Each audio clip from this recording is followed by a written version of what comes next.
Welcome to Capital Link's company presentation series.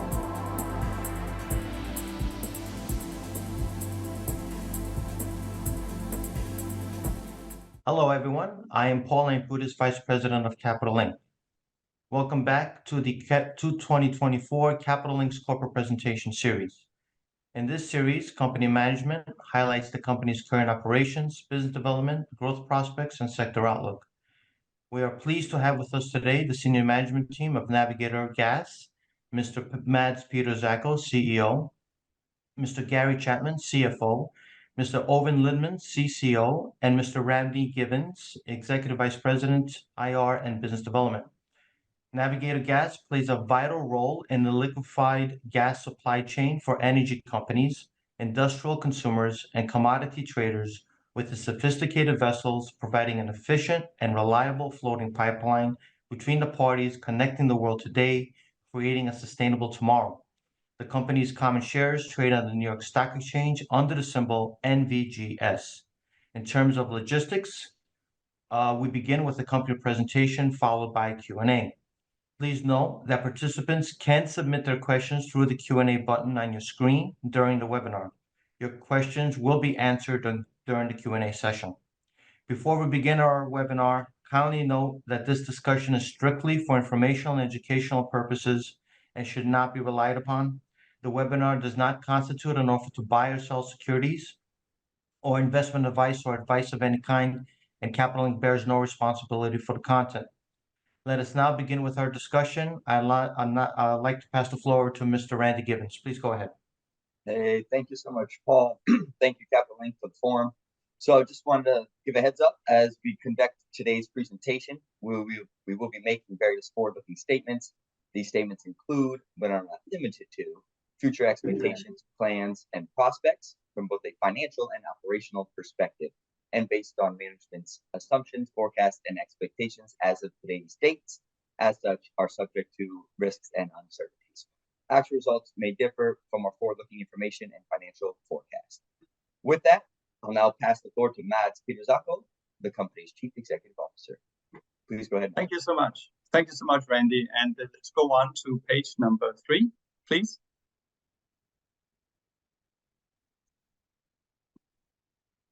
Yes, so this is where we give a quick overview of our company business. Navigator Gas is the leading handysize gas tanker owner and operator. You can see the overview here. Here you'll see that we have global customers. We have presence across all the time zones with offices in Asia, Europe, and North America.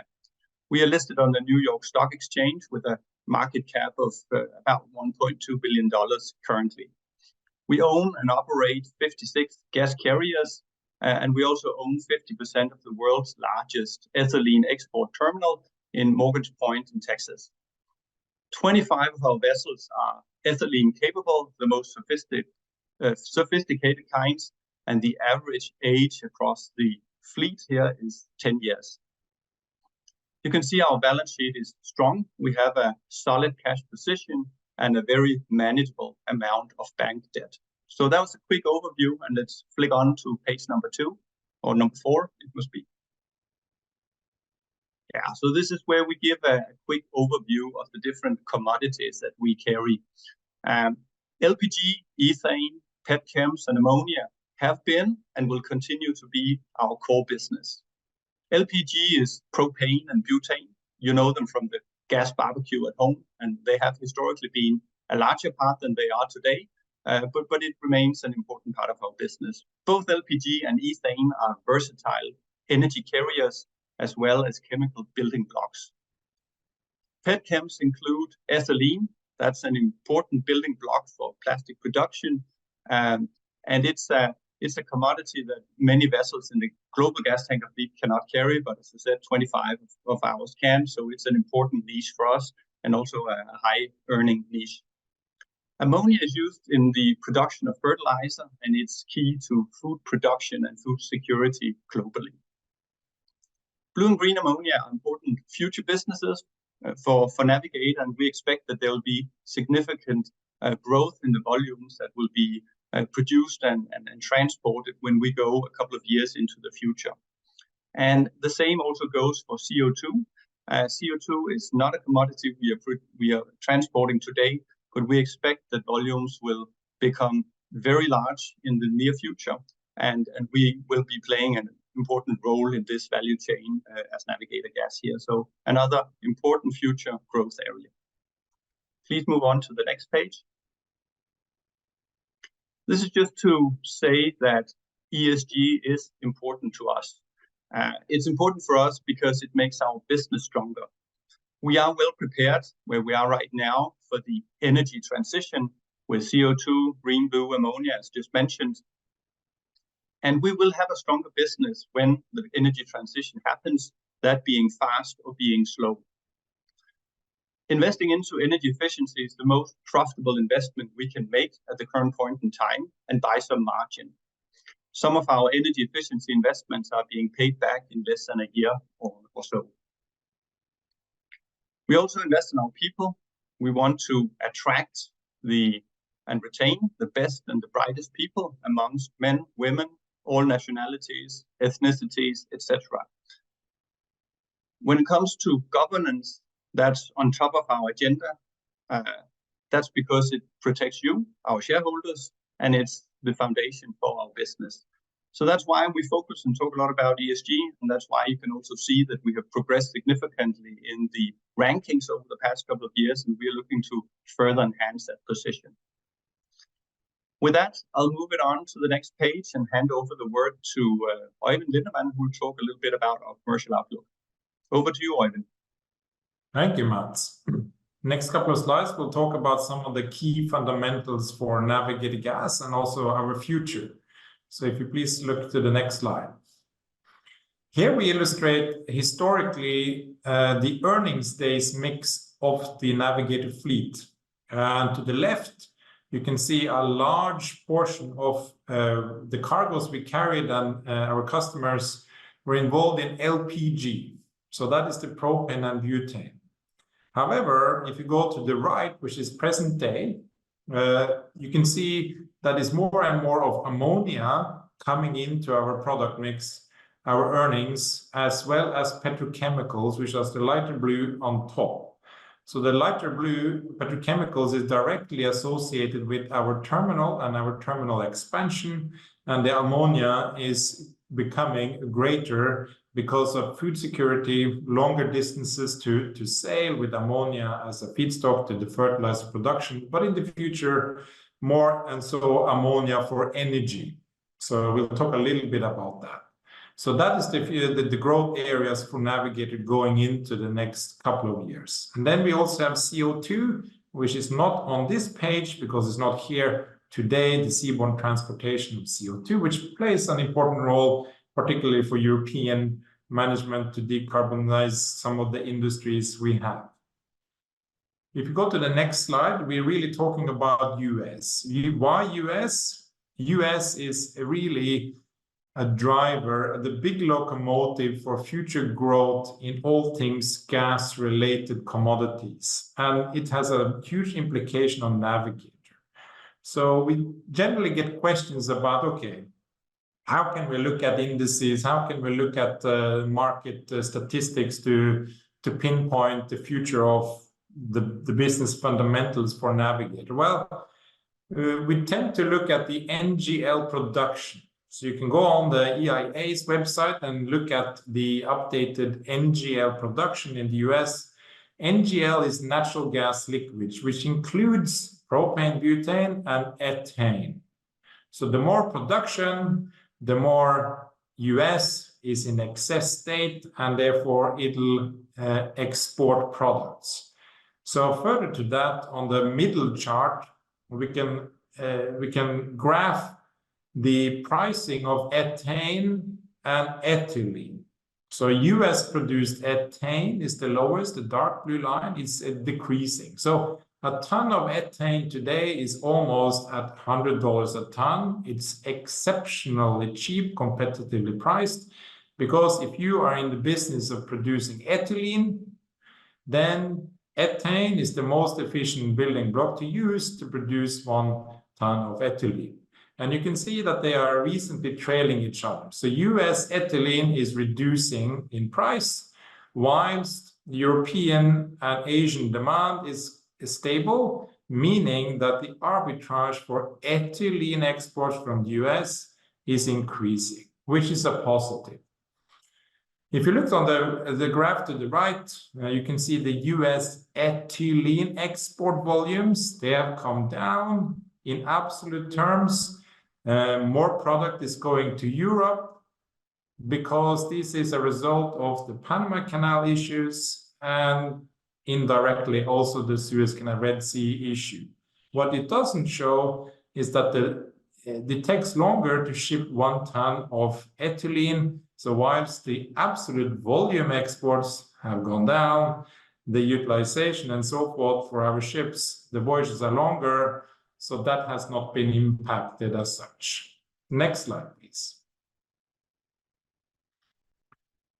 And same with US ethane as ethylene, the absolute volume has gone down. On the left-hand side, it's generally because the voyages are longer. So it's the same amount of ships available, but they have to go longer. So you, by default, you'll be exporting less volume, but voyages are longer.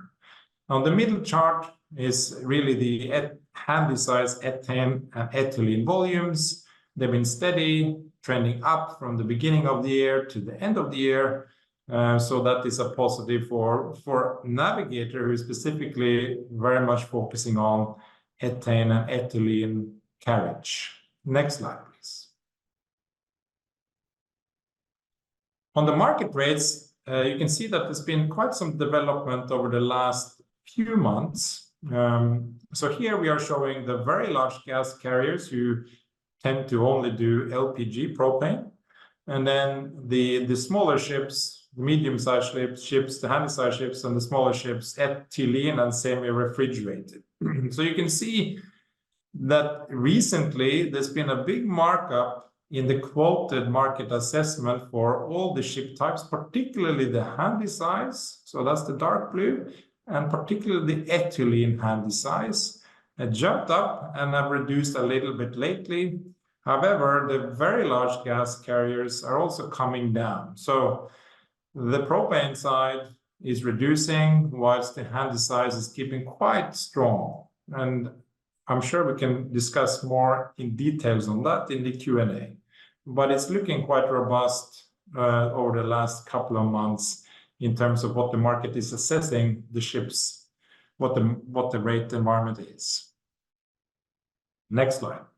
So you can see on the new buildings side, the order book remains quite low in the handy-size. That's the middle one with the green, within the green circle. Only 6% of the existing fleet is on order, which is very low, historically very low. That is great because it takes generally 3 years from order to a ship being delivered from a shipyard. So that remains an attractive proposition in our little segment. Next slide. In terms of Panama Canal and now the Red Sea issues, typically we exported ethane and US ethylene from Houston, our terminal, via Panama Canal to Asian consumers. Now we go via Cape if it goes to Asia. And of course that takes dramatically longer on a round voyage basis, which is important to take note when you talk about availability of ships and volumes being exported. But now also from trade lanes from Europe to Asia is generally gone away because it's uneconomical to ship butadiene, for instance, from Europe around the Cape to Asia because of the Red Sea or the Red Sea issues recently. So it's a challenging environment. However, ships are employed, volumes are being exported, but of course the freight element is bigger than it used to be when we sailed through the Panama. And of course, there's a limit of how much freight the product trade can carry because we have this arbitrage we open the remarks with.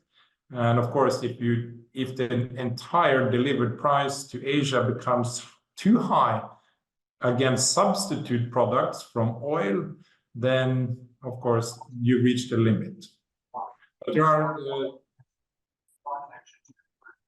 next slide, please. And that's over to Carrie. Thank you, Oeyvind. I'm just going to run through some numbers from our latest published results, which was the third quarter of 2023. The quarter continued good momentum for Navigator, despite the third quarter usually being seasonally quieter. The TCE was 26,278. That's the time charter equivalent, which was significantly up from $22 just over in quarter 3 2022. Utilization of our vessels, as has been mentioned, was 93.4%, which was over our Q3 guidance of around 90%. And our OPEX was well managed in Q3, and the terminal joint venture that we talked about at Morgan's Point has contributed well. And you'll see, as I think most companies will experience, our net interest expense and our interest income are both up in the third quarter of 2023, trending on the overall market conditions that we've seen in finance. And the tax line, which has shown a significant increase over the same period in 2022, was really a result of the tax due on our terminal joint venture, and a lot of that is deferred tax. Overall, we reported a record EBITDA of 72.2 and net income attributable to our shareholders of 19.1 million, and our earnings per share was 26 cents. If we just move to the next slide, please. We had a cash break even of $19,260, which gives us a really positive EBITDA in even some of the toughest market conditions. And I'm not going to list all of the numbers on the right-hand side, but the guidance there is for our OPEX and our full year estimates for some of our G&A and depreciation and interest costs there for our 56 vessels. On to the next slide, please. Again, to mention our record EBITDA in Q3, our terminal performed well as well. And just to reiterate, we believe Q4 should also be strong. And then below on the charts, we've got some historic EBITDA, which shows a really positive trend on the left-hand side. And you can see some sensitivities on the right-hand side against our 2022 EBITDA, and also for every $1,000 per day increase in charter rates, what the effect that will have on our forecast EBITDA. So I think there's a really positive scenarios there for upside for Navigator. On to the next slide, please. I think it's important just to note our dry docks. We've got a very busy year in 2024, but it's also important to say that all of these are scheduled and they're factored into our budgets and our cash flows. And I think it's also worth mentioning, as Mads was saying at the top of the presentation, that we're focusing on many energy-saving technologies that have either a very short payback or a very strong ESG component. And we've got approximately 4.8 million set aside for certain technologies and energy-saving devices to be put onto our vessels during these dry docks in 2024. So we'll hope to see some benefits and some savings come through those pretty quickly. On to the next slide, please. Just touching on our balance sheets, we had a strong cash position, again, as Mads was saying, at 30th of September, 178 million plus change against our 56 vessels on our balance sheet, along with the equity method investment, which is our terminal investment at Morgan's Point. We've got a minimum cash covenant with our banks of around $50 million, and our liquidity increased over the first 9 months of 2023 based on our positive trading. And then moving over to the final slide on the finance section, our net debt for EBITDA ratio was 2.9 times, and we've got no debt maturities until 2025, although we are starting those processes in 2024 so that we can do them in good time. I think overall, from a financial perspective, we feel Navigator is really well placed to take advantage of the opportunities that come, and I think there are going to be many of them when we speak to our commercial colleagues, and as well as giving the board lots of options over our return of capital policy and for them to obviously make those decisions. So I think we've got lots of flexibility. We've got some really good resources that we can tap into in order to bring future growth to the business. And with that, I'll hand over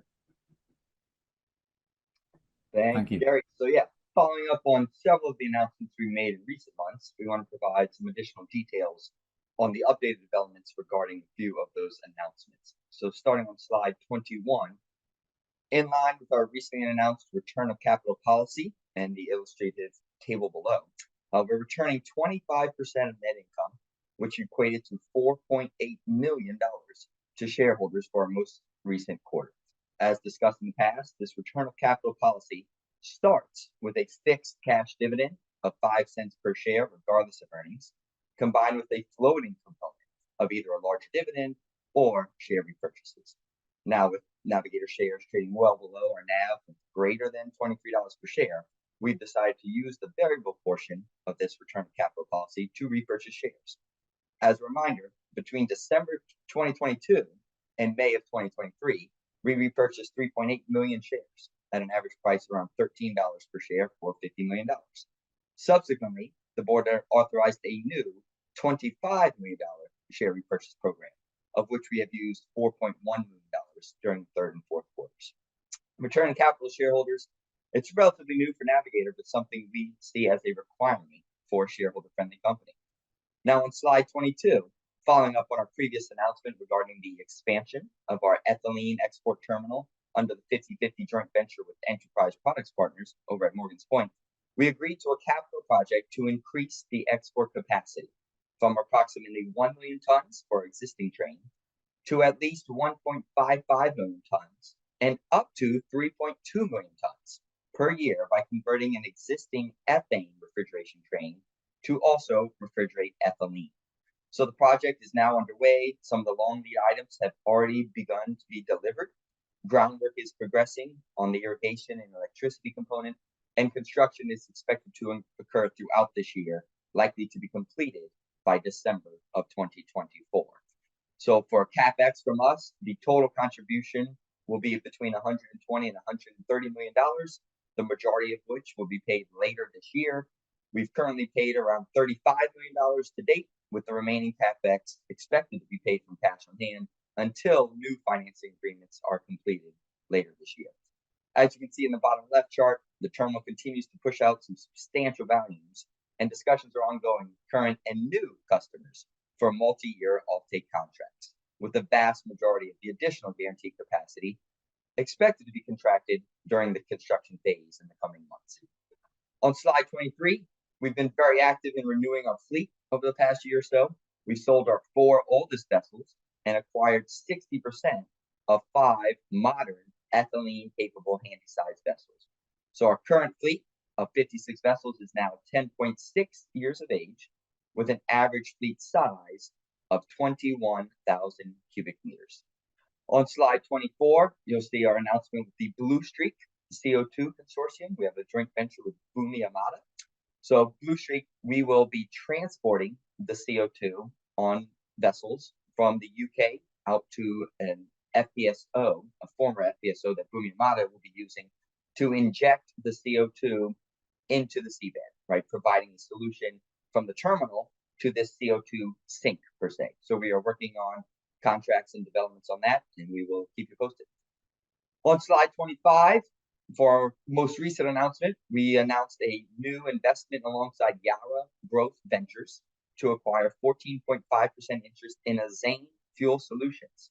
This is the world's first provider of ammonia bunkering solutions.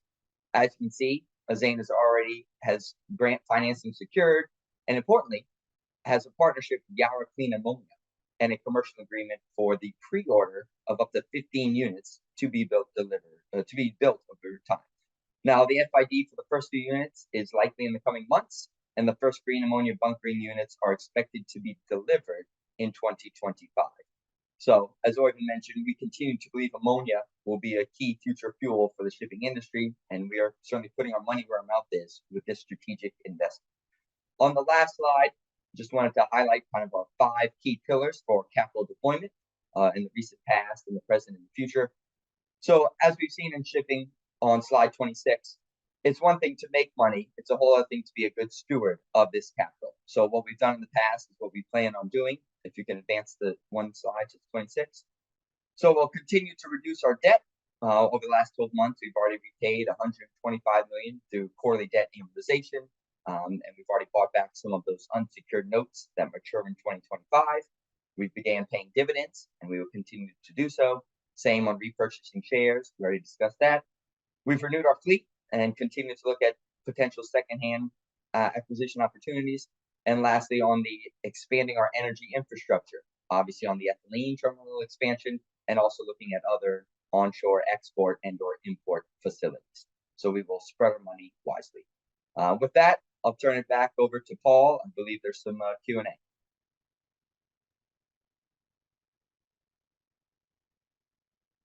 Yes, hi. So we're starting the Q&A here, and we have a number of questions that have already been submitted.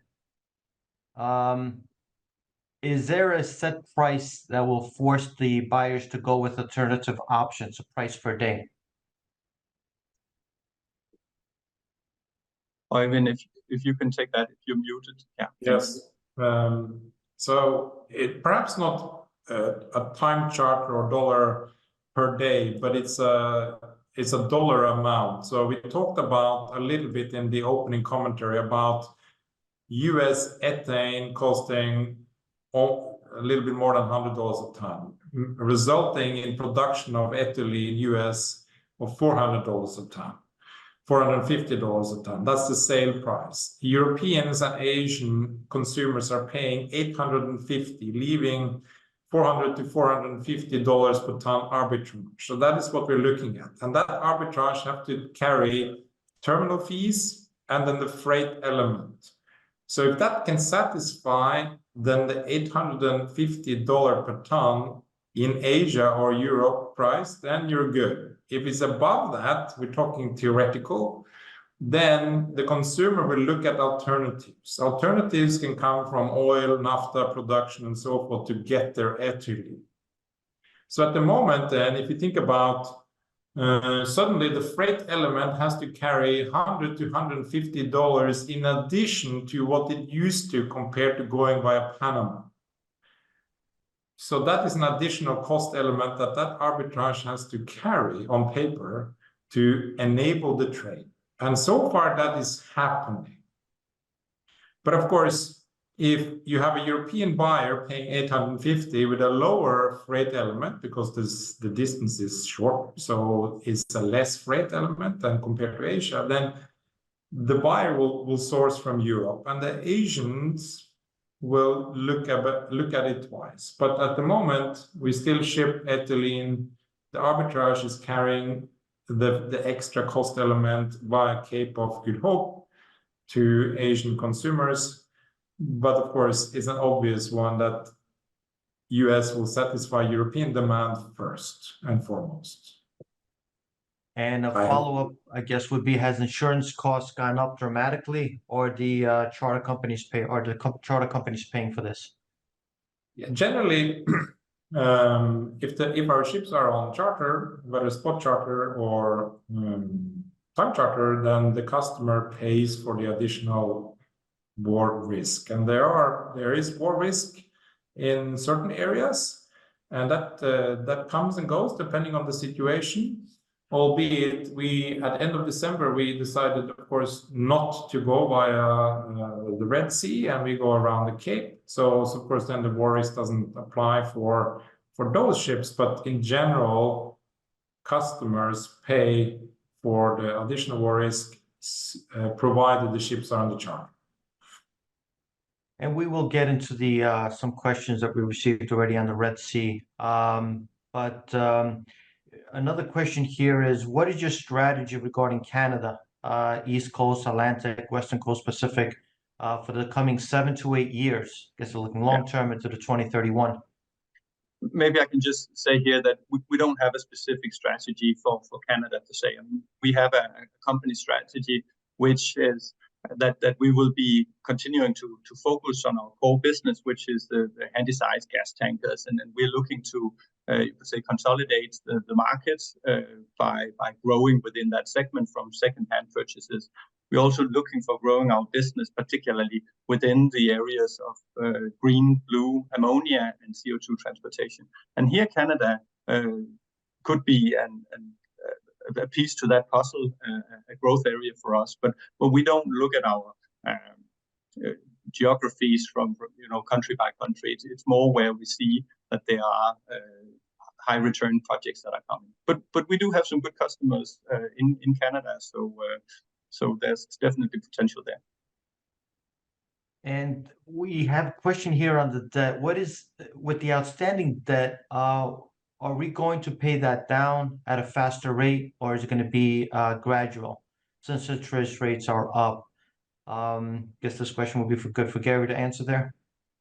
Yeah, look, we're already paying down 110, 120 million dollars a year in our scheduled debt amortization, and I think we always look at what's the best financing options for us. We've got some maturities in 2025 that we're already starting to look at now. So I don't think we specifically go out of our way to pay it down super fast, because obviously debt plays a big part in our capital structure.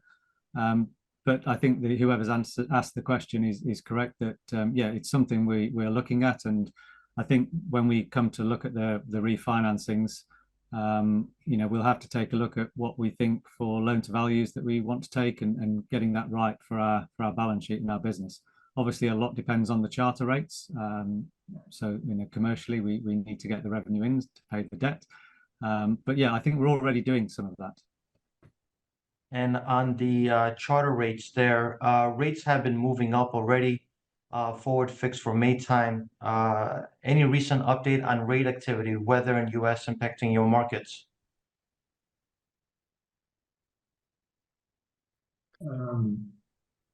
So you can see on that one slide that we had, that's been dramatic movement on the handysize positively. Very recently, there's been a downward pressure on the larger LPG ships. And that is probably because the freight element combined with the product cost, it takes a long time to ship. When you can't go through Suez or you can't go through Panama, it takes a long time to get the product, and of course the cost element is bigger. Similarly to ethylene, there are alternatives to LPG, so that has put pressure on that market. We haven't seen as dramatic effect on the handysize yet. The ethylene petrochemical side is still doing very well. At some point, there will be some downward pressure on the LPG side. We don't generally do much spot LPG. That's for the bigger ships. But there will probably be an indirect pressure at some point on the LPG side of our business. But then again, the impact isn't going to be hugely, because most of our ships are on time charters in that market, not on the spot side. So we've been getting a lot of questions in the corporate presentation series on the Red Sea situation on the Panama Canal. So it'll be good here to just address that. And how would the current situation in the Red Sea influence your customers and shipping companies' behavior in the near term to the intermediate term? Anything that you can talk about that, I'm sure your shareholders, I think, will be good go into that right now. I can just start out by saying that in the Red Sea in late December, we made the decision not to go through Bab el-Mandeb, to go through the Suez Canal Red Sea, simply out of safety concerns for our sailors and for our ships as well. We are trading in the Arabic Sea and the Persian Gulf, so of course there's still some proximity, you could say, from our operations to the unrest that we are seeing in the Middle East. We don't see a lot of gas tankers go through the Red Sea at this point in time, and that hence just leads to ton miles going up, as Oeyvind elaborated on a little bit early on. Sure. Can you go, just a lot of questions here. I'm just trying to dive in and try to put everything in order. And talk a little bit about ammonia, bunkering, the outlook there. You talked a little bit about it during the presentation, but Azine investment industry awareness interest, is this mainly the ammonia carriers? Do you want to go at this, Randy? Sure thing. Yeah, so for Azane, this is for bunkering ammonia starting in Scandinavia, but certainly working its way down to the US Gulf, Singapore, the Middle East, and other regions. So it makes a lot of sense for a ship that carries ammonia to run on ammonia, right? And we carry ammonia. 9 ships out of our 56 currently have ammonia in the hulls right now. So we think that makes the most sense. And then eventually for crude tankers, dry bulk carriers, and others, container ships, we think ammonia will be a big piece of the future fuel kind of energy mix, right, going forward. So with that, that's the investment around the Zane, is for using the ammonia in barges, so we won't carry them per se on our handy sizes, but we will burn it with the newly developed engines. You look at all the big engine manufacturers, along with us, right, are working hard on developing those new ammonia-powered engines, and we think it will be first implemented in vessels carrying ammonia. So going back here to, I guess the financial EPS dividend outlook question. Current buyback schedule. There is 20.9 million remaining. Will there be an increase in the strong environment? Talk a little bit about the financing at Morgan's Point, and I guess reassure here, just bring back up again the ideal debt levels. Yeah, I think there's a lot in there. I think we don't have an ideal debt level. I think, we're a fairly prudent company. Our leverage is today, 2.9 EBITDA net debt, as we mentioned in the presentation. I think, and that's going to come down as we're forecasting today. And I think, the board and us as a management team, we're fairly prudent in terms of the amount of debt that we will carry for this business. I think that's a good place to be. We have that choice. In terms of the financing for Morgan's Point, yeah, we're looking at that. The benefit for us is that we've got a large cash balance at the moment, so we're not pressurized into doing anything on that. We're hoping that the large flex train investment will finish and start producing at the end of 2024, very early 2025, I think. So, we've got a little bit of time until the very final large balancing payment is due. And I think a lot of that will depend on obviously the offtake agreements and things like that come into play. But at the moment, we've got several options. We're talking to quite a few people about different ways in which we can finance that investment. But as I say, we're not pressured, because at the moment we've got the cash on our balance sheet to cover that until such time as we put something else in place. And how do you approach the growth versus shareholder return? We think at this point in time that we can do both. We can both grow the company, and we can also ensure that the shareholder returns are well handled. Right now, we have in the past year made a relatively large share buyback, and we've also instituted our capital return policy, and we'll of course continue to follow that. But I don't think we should consider that in any way impedes our growth ambitions. We have a good pipeline of growth projects that we are working on right now within ammonia, within CO2, but also within our existing, you could say, handysize, ethylene export business. So we think we can both grow and we can also return to shareholders. We have a board and a management team that are quite prudent. We want to make sure that we only go into those growth projects that deliver high returns to the shareholders. So that's why we'll be very picky in choosing between those projects. But you will over time see that we are doing both returning capital and growing the portfolio. Yeah, and one of the participants asked this question, and I just want to make sure that it was answered. Your outlook for green blue ammonia global trade for the next 3 years or so. But adding to that, I think want to address here is, are you dependent on shipping regulators to endorse that as one of the future fuels?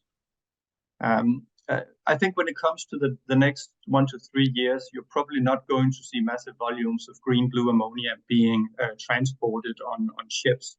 It'll take a little bit longer because we are seeing many of the projects that are currently being developed have not reached final investment stage yet.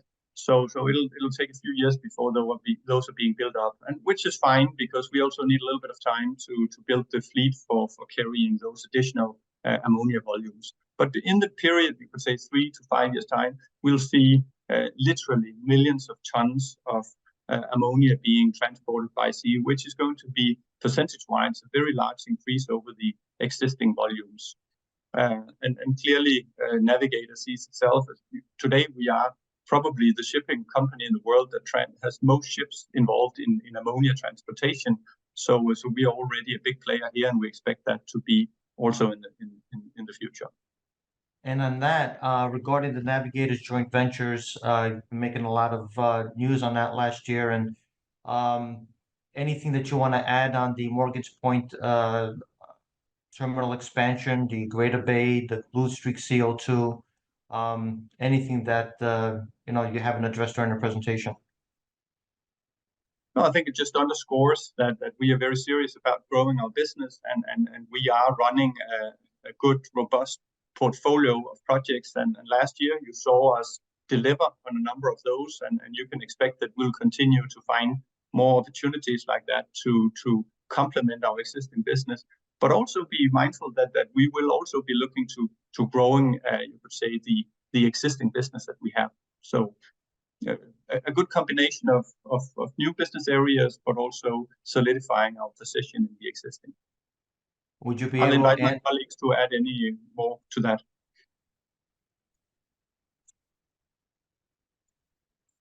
Yeah, I received a question here, and who do you consider your competitors? Do you see any acquisition targets? So I guess perhaps a follow-up question to the joint ventures would be, on growth. I mean, is there anything there that you might be potentially considering?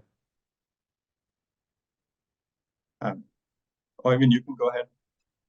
Yeah, I mean, competition is good. It keeps us sharp and on our toes, and there is competition from several different parties, but remember, there's also competition from larger ships and smaller ships. So it's not only in handysize per se. Saying that, we've been a great believer in consolidation, and that has worked out well for Navigator up through the years. And there are still consolidation opportunities that we continuously investigate.